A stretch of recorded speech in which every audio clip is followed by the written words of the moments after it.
اكتشاف علمي حديث يؤكد أن قيعان البحار ملتهبة وليست ساكنة. سبحان الله، قاع البحر ملتهب. هذه الصورة أو هذا فيديو صور حديثا من أعماق المحيط الهادئ على عمق 11,000 متر، يعني 11 كيلو متر. هذه نيران تتدفق من قاع المحيط بسبب أن الطبقة الأرضية التي تحت البحر ملتهبة. يقول العلماء كل بحار الدنيا تقبع فوق طبقة نارية ملتهبة تتدفق منها هذه الحمم المنصهرة. العجيب أن العلماء اكتشفوا أن تحت هذه الطبقة النارية الملتهبة هناك بحر آخر في أعماق الأرض على عمق من 400 إلى 600 كيلومتر. هناك محيط هائل موجود على عمق 400 كيلومتر تحت سطح الأرض.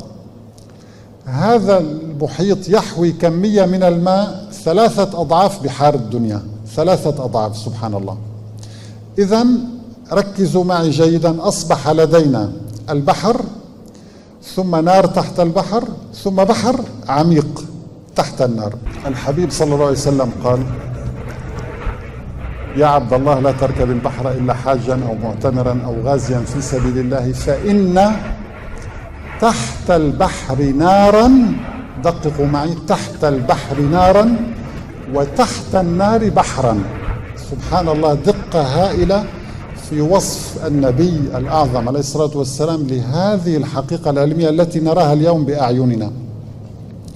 كيف يجرؤ هؤلاء الملحدون أن يدعوا أن هذا النبي عليه الصلاة والسلام ينطق عن الهوى، أو أنه اخترع دينا لنفسه، أو أنه صلى الله عليه وسلم كان يكذب على الناس؟ إذا من أين جاء بهذا العلم؟ فإن تحت البحر نارا وتحت النار بحرا، صلى الله عليه وسلم.